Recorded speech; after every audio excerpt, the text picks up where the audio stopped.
and thank you for joining me today for day 309 of Bible in a Year, New International Version. Today we'll be going over John 11 and 12. John 11. Now a man named Lazarus was sick. He was from Bethany, the village of Mary and her sister Martha. This Mary, whose brother Lazarus now lay sick, was the same one who poured perfume on the Lord and wiped his feet with her hair. So the sisters sent word to Jesus, "Lord, the one you love is sick." When he heard this, Jesus said, "This sickness will not end in death. No, it is for God's glory, so that God's Son may be glorified through it." Now Jesus loved Martha and her sister and Lazarus. So when he heard that Lazarus was sick, he stayed where he was 2 more days. And then he said to his disciples, "Let's go back to Judea." "But Rabbi," they said, "a short while ago the Jews there tried to stone you, and yet you are going back?"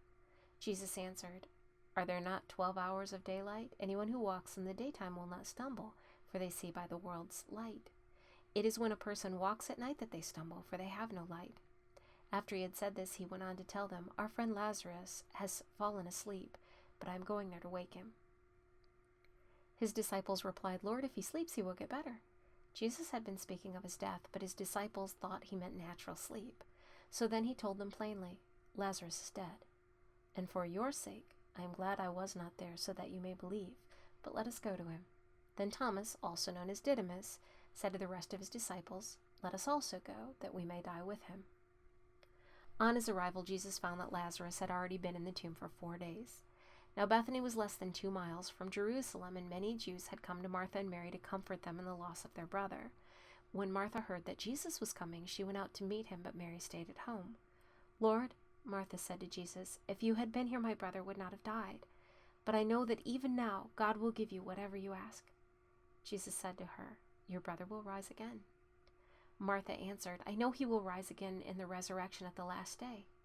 Jesus said to her, "I am the resurrection and the life. The one who believes in me will live, even though they die. And whoever lives by believing in me will never die. Do you believe this?" "Yes, Lord," she replied. "I believe that you are the Messiah, the Son of God, who is to come into the world." After she had said this, she went back and called her sister Mary aside. "The teacher is here," she said, "and is asking for you." When Mary heard this, she got up quickly and went to him. Now Jesus had not yet entered the village, but was still at the place where Martha had met him. When the Jews who had been with Mary in the house, comforting her, noticed how quickly she got up and went out, they followed her, supposing she was going to the tomb to mourn there. When Mary reached the place where Jesus was and saw him, she fell at his feet and said, "Lord, if you had been here, my brother would not have died." When Jesus saw her weeping, and the Jews who had come along with her also weeping, he was deeply moved in spirit and troubled. "Where have you laid him?" he asked. "Come and see, Lord," they replied. Jesus wept. Then the Jews said, "See how he loved him." But some of them said, "Could not he who opened the eyes of the blind man have kept this man from dying?" Jesus, once more deeply moved, came to the tomb. It was a cave with a stone laid across the entrance. "Take away the stone," he said. "But Lord," said Martha, the sister of the dead man, "by this time there is a bad odor, for he has been there 4 days." Then Jesus said, "Did I not tell you that if you believe, you will see the glory of God?" So they took away the stone. Then Jesus looked up and said, "Father, I thank you that you have heard me. I knew that you always hear me, but I said this for the benefit of the people standing here, that they may believe that you sent me." When he had said this, Jesus called in a loud voice, "Lazarus, come out." The dead man came out, his hands and feet wrapped with strips of linen and a cloth around his face.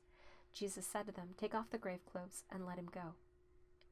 Therefore many of the Jews who had come to visit Mary and had seen what Jesus did believed in him. But some of them went to the Pharisees and told them what Jesus had done. Then the chief priests and the Pharisees called a meeting of the Sanhedrin. "What are we accomplishing?" they asked. "Here is the man performing many signs.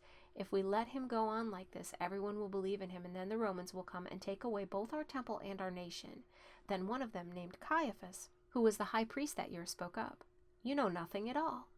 You do not realize that it is better for you that one man die for the people than that the whole nation perish." He did not say this on his own, but as high priest that year he prophesied that Jesus would die for the Jewish nation, and not only for that nation, but also for the scattered children of God, to bring them together and make them one. So from that day on they plotted to take his life. Therefore Jesus no longer moved about publicly among the people of Judea. Instead he withdrew to a region near the wilderness, to a village called Ephraim, where he stayed with his disciples. When it was almost time for the Jewish Passover, many went up from the country to Jerusalem for their ceremonial cleansing before the Passover. They kept looking for Jesus, and as they stood in the temple courts, they asked one another, "What do you think? Isn't he coming to the festival at all?" But the chief priests and the Pharisees had given orders that anyone who found out where Jesus was should report it so that they might arrest him. John 12. 6 days before the Passover, Jesus came to Bethany, where Lazarus lived, whom Jesus had raised from the dead. Here a dinner was given in Jesus' honor. Martha served, while Lazarus was among those reclining at the table with him. Then Mary took out a pint of pure nard, an expensive perfume. She poured it on Jesus' feet and wiped his feet with her hair, and the house was filled with the fragrance of the perfume. But one of his disciples, Judas Iscariot, who was later to betray him, objected. "Why wasn't this perfume sold and the money given to the poor? It was worth a year's wages." He did not say this because he cared about the poor, but because he was a thief. As keeper of the money bag, he used to help himself to what was put into it. "Leave her alone," Jesus replied. "It was intended that she should save this perfume for the day of my burial. You will always have the poor among you, but you will not always have me." Meanwhile, a large crowd of Jews found out that Jesus was there and came, not only because of him, but also to see Lazarus, whom he had raised from the dead. So the chief priests made plans to kill Lazarus as well, for on account of him many of the Jews were going over to Jesus and believing in him.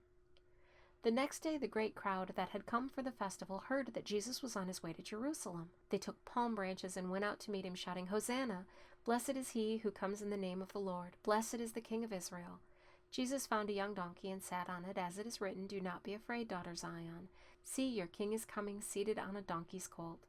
At first his disciples did not understand all this. Only after Jesus was glorified did they realize that these things had been written about him and that these things had been done to him. Now the crowd that was with him, when he called Lazarus from the tomb and raised him from the dead, continued to spread the word. Many people, because they had heard that he performed this sign, went out to meet him.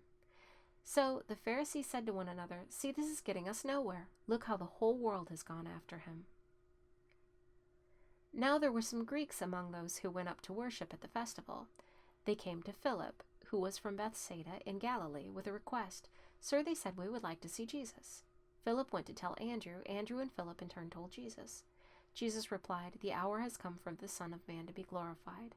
Very truly I tell you, unless a kernel of wheat falls to the ground and dies, it remains only a single seed. But if it dies, it produces many seeds. Anyone who loves their life will lose it, while anyone who hates their life in this world will keep it for eternal life. Whoever serves me must follow me, and where I am, my servant also will be. My Father will honor the one who serves me. Now my soul is troubled, and what shall I say? Father, save me from this hour? No, it was for this very reason I came to this hour. Father, glorify your name." Then a voice came from heaven, "I have glorified it and will glorify it again." The crowd that was there and heard it said it had thundered. Others said an angel had spoken to him. Jesus said, "This voice was for your benefit, not mine. Now is the time for judgment on this world. Now the prince of this world will be driven out. And I, when I am lifted up from the earth, will draw all people to myself." He said this to show the kind of death he was going to die. The crowd spoke up, "We have heard from the law that the Messiah will remain forever, so how can you say the Son of Man must be lifted up? Who is the Son of Man?" Then Jesus told them, "You are going to have the light just a little while longer. Walk while you have the light, before darkness overtakes you. Whoever walks in the dark does not know where they are going. Believe in the light while you have the light, so that you may become children of light." When he had finished speaking, Jesus left and hid himself from them. Even after Jesus had performed so many signs in their presence, they still would not believe in him. This was to fulfill the word of Isaiah the prophet, "Lord, who has believed our message, and to whom has the arm of the Lord been revealed?" For this reason they could not believe, because, as Isaiah says elsewhere, "He has blinded their eyes and hardened their hearts, so they can neither see with their eyes nor understand with their hearts, nor turn, and I would heal them." Isaiah said this because he saw Jesus' glory and spoke about him. Yet at the same time, many even among the leaders believed in him, but because of the Pharisees, they would not openly acknowledge their faith for fear they would be put out of the synagogue, for they loved human praise more than praise from God. Then Jesus cried out, "Whoever believes in me does not believe in me only, but in the one who sent me. The one who looks at me is seeing the one who sent me. I have come into the world as a light, so that no one who believes in me should stay in darkness. If anyone hears my words, but does not keep them, I do not judge that person, for I do not come to judge the world, but to save the world." There is a judge for the one who rejects me and does not accept my words. The very words I have spoken will condemn them at the last day. For I did not speak on my own, but the Father who sent me commanded me to say all that I have spoken. I know that his command leads to eternal life, so whatever I say is just what the Father has told me to say.